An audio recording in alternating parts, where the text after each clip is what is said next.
E no programa de hoje nós vamos falar sobre saúde digestiva, um assunto muito importante, e nós vamos conversar aqui com uma especialista na área, que é a doutora Paula Vasconcelos Martini. Ela é membro titular da Sociedade Brasileira de Coloproctologia, membro também da Sociedade de Cirurgia Coloretal Americana, professora da Universidade Federal de Santa Maria e que está constantemente fazendo cursos de atualização em robótica e tudo mais. Não saia daqui que o programa vai ser muito importante para você cuidar da sua saúde digestiva. Interativa 23 anos. Aqui tem gente, aqui tem vida, aqui tem Unimed.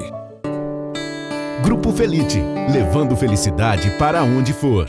Distribuidora Santa Lúcia, a energia de quem sabe onde quer chegar.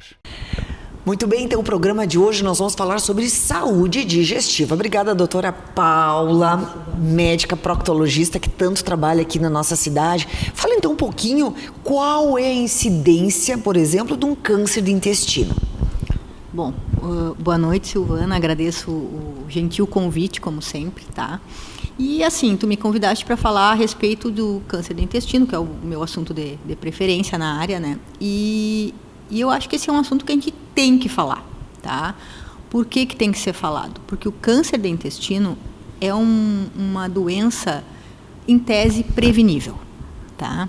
Por que ele é prevenível? Porque a gente sabe que 95%, 97% dos tumores coloretais, que a gente chama que são os tumores do intestino grosso, que compreendem intestino cólon e reto, eles vêm de um pólipo, tá? Então, o que é um pólipo? Pólipo é um crescimento anormal de células, mas células benignas. Então, naquele local ali do teu intestino, começa uma célula a modificar e ela vai crescendo, formando uma pequena ecrescência, uma pequena nodulação, tá? Que não dá sintoma. Então, hoje, a gente consegue identificar com os exames adequados pólipos de 0,2, 0,3 milímetros, né? E tu consegue retirá-los. Quando tu retira, tu acaba com a cadeia de transformação. Por quê? Porque a gente sabe que um pólipo, ele aparece e ele vai sofrer mutações em sequência, ou seja, ele cresce, aí ele modifica, aí ele cresce, aí ele modifica, aí ele cresce, ele modifica, até que numa dessas modificações ele cria uma capacidade de invasão da segunda camada intestinal. E a partir daí ele vai se tornar um câncer. Tá? E como é que é originado esse pólipo? Como que ele surge? O pólipo, ele é uma alteração celular. Tá? Então, a gente sabe que em algum momento uma célula daquela posição, ela mudou na área nuclear, ou seja, ela teve uma mutação e a partir daí ela começa a crescer de uma forma desorganizada. Tá? Isso acontece por uma série de fatores, mas assim, não existe uma causa única, né? A gente sabe que é uma alteração celular, né? Hoje nós sabemos que há alguns indícios, quando se vê os estudos de grandes populações, né? Então a gente relaciona muito assim, cuidados alimentares, né? Então se recomenda que se use menos carne vermelha. Aqui na nossa região a gente sabe que isso é difícil, porque nós temos o hábito da carne vermelha, inclusive sou bastante adepta, tá? Carne vermelha, gordura saturada, né? Embutidos. A gente sabe que existe uma maior incidência em exageros dessa natureza. Se recomenda também uma dieta rica em fibras, que seria um fator protetor, né? Uma dieta com cálcio, que também seria fator protetor, né? E aí a gente tem outros fatores, né, que seria uma vida sedentária, né, pessoas com obesidade, né, enfim, uma vida não saudável, né? Agora, não existe a determinada coisa causa câncer de intestino. Não, a gente sabe que o câncer de intestino está mais relacionado com o envelhecimento, né? E hoje a gente tem uma qualidade de cuidado com saúde muito grande. As pessoas vivem mais. Logo, elas vivendo mais, elas têm mais tempo. Elas tendo mais tempo, existe mais tempo também de tu ter mutações, né? Então, assim, a gente sabe que o câncer de intestino ele é mais comum em idosos, né? Entretanto, o que se verifica é que existe uma maior incidência de câncer coloretal em pacientes um pouco mais jovens. né? Tanto que o Task Force americano, que é o trabalho que nos guia, né, mudou. Em 2020, a gente teve um novo Task Force que recomendou que os exames de prevenção, eles devem iniciar em pacientes sem fator de risco, assintomático, ou seja, que ele não tem nenhum sintoma a partir dos 45 anos, tanto para homens quanto mulheres, independente de raça. Tá? Então, hoje, a recomendação mundial é que a gente comece a fazer os exames preventivos a partir dos 45 anos. Tá, e os exames preventivos seriam quais? Colonoscopia? Quais são os exames? O nosso melhor exame é a colonoscopia. Por quê? Porque ela é um exame que nos permite diagnosticar e tratar os pólipos, né? Claro, se tu já tem uma lesão, tu pode biopsiar, fazer diagnóstico, enfim. Mas hoje... Na própria colonoscopia? Na própria colonoscopia, né? Então, o paciente vai lá, faz um exame de qualidade, né? Se identifica as lesões e aí tu vai lá e remove essas lesões, né? Então, tu acaba, de novo, com a cadeia de transformação. Acaba com a possibilidade de transformação de um pólipo em um câncer de intestino. Não, então, ele é um exame que realmente faz a prevenção e já trata. Isso é um grande diferencial, claro, né? Que é um grande diferencial. Assim, ó, a gente tem alguns outros exames um pouco mais rústicos e menos acurados, que eu digo, né? Então, assim, por exemplo, a gente tem um exame chamado sangue oculto nas fezes, tá? Que é um exame de acesso fácil, um exame barato, porque a gente sabe que nem todos têm acesso a uma colonoscopia, né? O que o sangue oculto nos ajuda? Ele faz uma coleta, né, das fezes com algumas recomendações prévias e ele vai dizer se existe resquício de hemoglobina naquelas fezes, que pode significar alguma lesão. Entretanto, a gente sabe que quando ele dá negativo, nos ajuda mais, né? Quando ele dá positivo, não quer dizer que a pessoa tem alguma coisa. Entretanto, também existe um falso negativo, ou seja, tu não tem, o exame deu negativo, mas tu pode ter alguma pequena lesão. Então, assim, ele é um exame inicial. Então, assim, para a população geral que não tem acesso, sim, serve, ele nos ajuda. Agora, não é tão acurado quanto uma colonoscopia, muito menos que permita tratamento, né? E muita gente às vezes tem medo de fazer a colonoscopia, né? Mas hoje ele é feito com anestesia, o paciente não tem dor nenhuma. Fala um pouquinho então desse exame, pra gente desmistificar, porque as pessoas ficam com medo desse exame. O exame é assim, ó, a colonoscopia, ela é um exame que ela mudou muito ao longo do tempo, né? Então, hoje a gente tem equipamentos que são muito mais maleáveis e com uma visão muito melhor. Hoje já não se admite mais fazer colonoscopia com um exame que não seja de alta definição, tá? Então, nossos aparelhos, eles têm alta definição, muitos deles já têm magnificação de imagem e ampliações, né? A gente consegue fazer a gente tem um mecanismo chamado cromoscopia, onde a gente cora os pólipos para ver, assim, a característica da sua superfície, e a gente consegue determinar, baseado nisso, quais os maiores a maior chance daquele pólipo já ter alguma modificação, né? E, de novo, a terapêutica mudou completamente, né? Hoje a gente consegue fazer remoções de pólipos grandes, de pólipos planos, com muita segurança. Mas como todo exame, né, ele exige algumas coisas. Então, o exame ele tem que ser com bom preparo de cólon, então a pessoa tem que fazer uma certa restrição alimentar, tem que fazer um preparativo para o intestino estar vazio, limpo, tá? O preparo de cólon que não fica bom não nos permite ver a superfície mucosa como deveríamos, tá? Então, e a outra coisa que é importante é que, assim, como qualquer exame invasivo, existem riscos, né? Então, assim, mas eu ouvi falar que já teve uma perfuração e tal. Sim, isso existe. Qual a chance? Um exame para cada 3.000. Então, é uma chance que existe, mas ela é uma chance pequena, né? Agora, existe, evidentemente, quem tem um grande número de exames certamente já teve alguma complicação e que tu tem que estar apto a tratar, né? Isso é o mais importante, assim, se tu tem uma complicação, como em qualquer área da saúde, a gente tem que estar apto a tratar imediatamente. Muito bem. E a questão, assim, ó, o câncer do intestino é o segundo que mais acomete as pessoas, né? O câncer do intestino. Mas temos também o câncer do ânus, né? Que é um outro assunto que praticamente não é falado, não tem nenhuma campanha de prevenção. Existe também, assim, eu acho que é importante falar da casuística e o que pode ser feito nesse caso. Assim, ó, são duas patologias bem diferentes, embora do mesmo órgão, né? Sim. Então, assim, o que acontece? O câncer de ânus, ele é um câncer que aumentou muito a incidência ao longo do tempo, né? Isso a gente veio notando nos últimos tempos. Por quê? Porque o revestimento do ânus é diferente do revestimento coloretal, né? O cólon e o reto são revestidos de mucosa. O ânus é revestido do epitélio escamoso estratificado, é um tipo de tecido diferente. E esse epitélio, ele é sensível à contaminação por um vírus chamado HPV.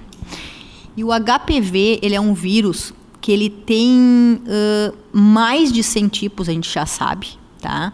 E alguns desses tipos têm capacidade de transformação maligna. Bom, é o mesmo vírus que causa, por exemplo, a maioria dos cânceres de cólon de útero, de vulva, né, de pênis. Então, como o epitélio é o mesmo da região anal, a região anal também está sujeita a esse tipo de problema. Então, a gente sabe hoje que 90% dos tumores da região anal, eles estão relacionados com infecção pelo HPV. Tá? E o HPV é um vírus disseminado na população. A gente sabe que pelo menos se estima, né, que 80% das pessoas tenham HPV. Muitas dessas não vão ter nenhum sintoma, nem vão saber que tem, não vão ter nenhuma lesão. Agora, pacientes vivendo com HIV, né? Hoje a gente tem essa lembrança, né? A gente, graças a Deus, e o nosso país foi pioneiro no tratamento do HIV, mas nós tínhamos pessoas sidéticas, AIDS. Hoje, isso não acontece mais. A gente não vê mais isso, né? Por quê? Porque o tratamento para o HIV ele é extremamente efetivo. Entretanto, a gente sabe que as pessoas que vivem com HIV, mesmo com tratamento efetivo, elas têm um problema de imunidade. Então, a gente sabe que o HPV é mais comum nesses pacientes, né? Ele é transmissível. É transmissível e o HPV, diferente das outras ISTs, das infecções sexualmente transmissíveis, ele não é passado por secreções, né? Ele não é passado por sangue, por sêmen, por líquido vaginal. Não, ele é passado pela pele, pelo contato. Tendo contato pele a pele, pode passar? Pode passar, e algumas pessoas são contaminadas, mas não tem lesão, né? Então, assim, é um vírus de muita facilidade de contágio, né? E, infelizmente, ele está relacionado com uma série de neoplasias, tá? Claro que não todos os tipos, né? A gente sabe que existem muitos tipos de HPV, alguns são oncogênicos, né? Principalmente o HPV 16 e 18, né? Hoje nós temos como fazer exames que determinam se a pessoa está contaminada ou não, né? A gente tem como determinar se o tipo de HPV que essa pessoa tem. Nós temos como determinar também se essa pessoa tem alguma alteração citológica nessa região, com exames bastante simples, né? E hoje nós temos uma ferramenta na área da coloproctologia chamada anoscopia de alta resolução. Ou seja, a gente faz um exame ali com uma magnificação também, uma ampliação, para ver se o paciente tem alguma lesão suspeita de displasia, de alteração celular. Né? Então, é hoje um trabalho que nós fazemos, né? Porque pacientes assim, que já tiveram neoplasias cervicais, que já tiveram neoplasia de vulva, que pessoas que vivem com HIV, né? A gente sabe que é mais comum também em mulheres trans, em homens que fazem sexo com homens, né? E também em pessoas que receberam transplante de órgãos sólidos, que são muito imunossuprimidas, né? Essa é uma doença mais relacionada com imunossupressão. Agora, a gente sabe que o tratamento para isso é bastante efetivo, né? E principalmente, né, Silvana, o mais importante, falando em câncer de ânus, que está relacionado com HPV, é que hoje nós temos uma vacina. Né? E a vacina ela passou a ser distribuída pela saúde pública em pré-adolescentes, né? E isso faz com que tu tenha uma proteção ao longo da vida. Né? Mas é uma vacina HPV geral, ela serve tanto para os cânceres de ânus quanto câncer de útero? Ela serve para o HPV, para o vírus. Né? Então, ela pega... Hoje, a gente tem a nonavalente no Brasil, que é para 9 tipos que a gente já sabe que são oncogênicos, e que ela protege contra a disseminação dessa doença. Né? Agora, uma pergunta que, há um tempo atrás, falaram a vacina do HPV só tem...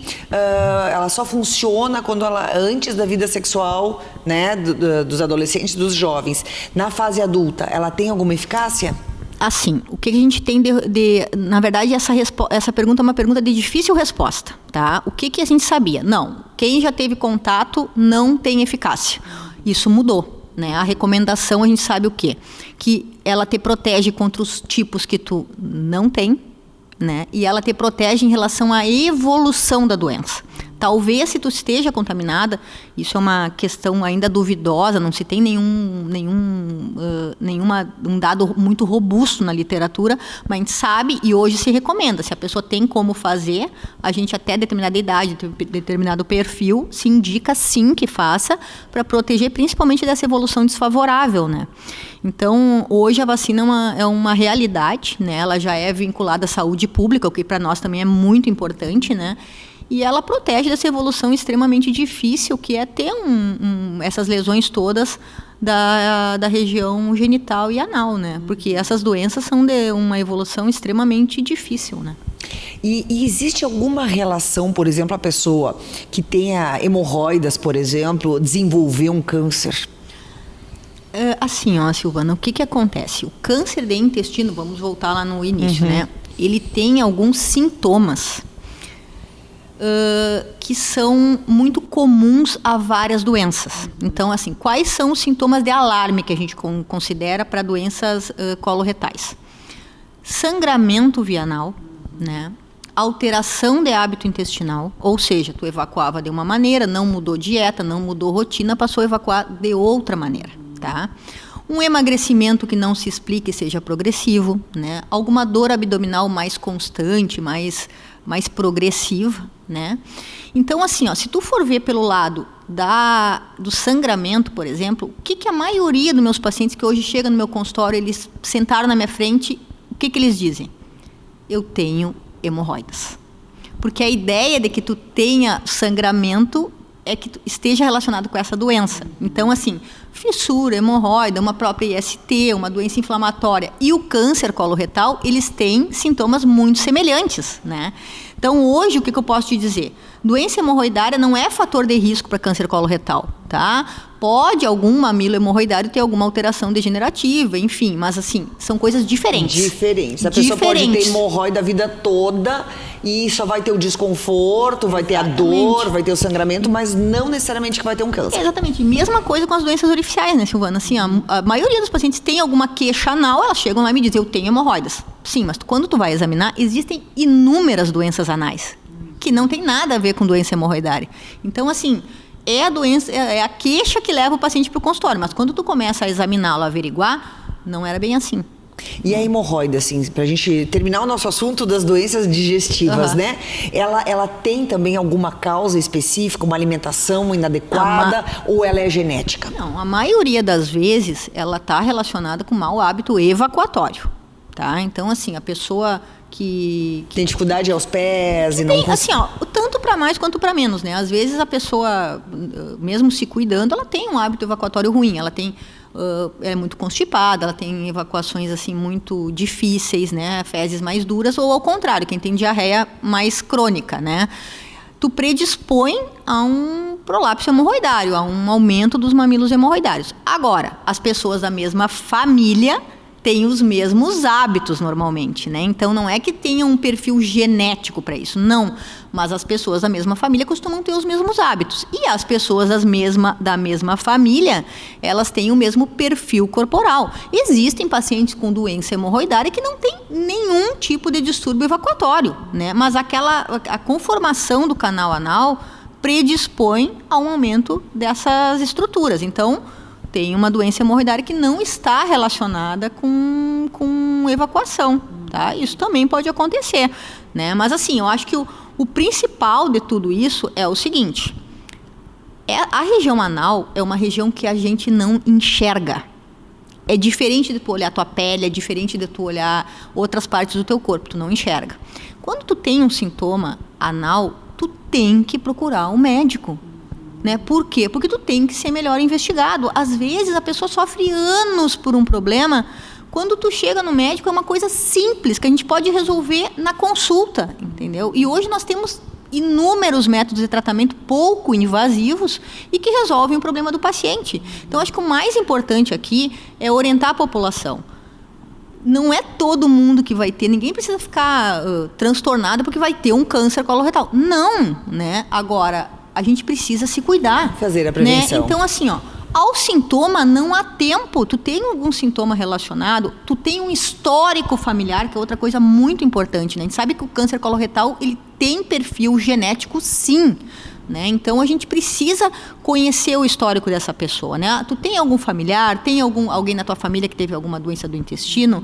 Porque hoje a gente sabe esses históricos, né, Silvana? Há algum tempo atrás as pessoas morriam, não sabiam nem do quê, né? Então hoje a gente sabe que tem como fazer esse histórico e tem como prevenir essa doença em grande parte dos casos, né? Porque assim, uma coisa é tu tratar um pólipo, fazer uma prevenção. Outra coisa é tu tratar um câncer já instituído.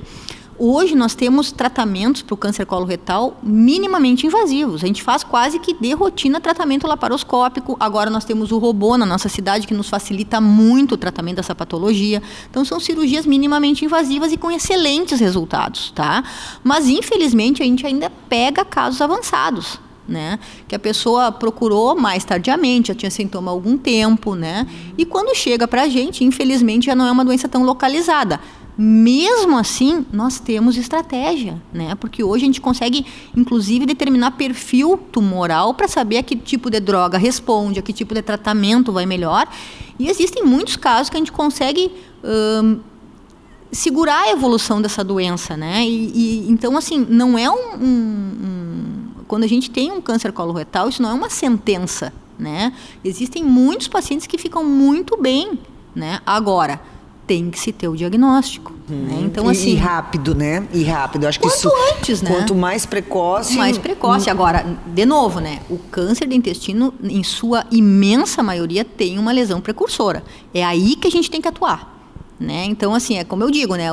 Uma coisa é alguém me procurar para fazer uma prevenção, né? A outra coisa é alguém me procurar já com algum sintoma. E intestino, normalmente, quando tu já tem um sintoma mais cronificado, é porque tu já tem uma lesão mais adiantada, né? Claro que nem sempre, mas normalmente a gente já está atrasado, né? Então, tem que procurar o seu médico, procurar um aconselhamento, procurar um profissional qualificado, porque também, assim, nada adianta fazer um exame sem qualidade, né? Hoje a gente tem critérios de qualidade para a gente poder auditar esses exames. Então, assim, a gente tem que procurar alguém da nossa confiança para fazer um exame adequado, né? E ver se de fato é necessário isso, né? Porque a gente sabe que existe um padrão para a gente indicar o exame, né? A partir de uma certa idade, se tem histórico familiar, às vezes um pouco antes, né? E se tem sintoma, tem que procurar para ser avaliado para ver se isso realmente é necessário. Muito bom, muito bom. Parabéns pelo teu trabalho. Muito obrigada por dar esses esclarecimentos tão importantes, doutora Paula. E com certeza quem está nos assistindo vai ficar alerta, né? E ficar de olho aos sinais, né? Aos sinais que o organismo vai nos manifestando. Isso aí. Muito obrigada. Tá, obrigada.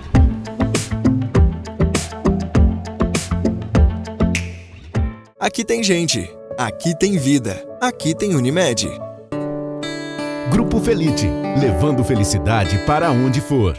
Distribuidora Santa Lúcia, a energia de quem sabe onde quer chegar.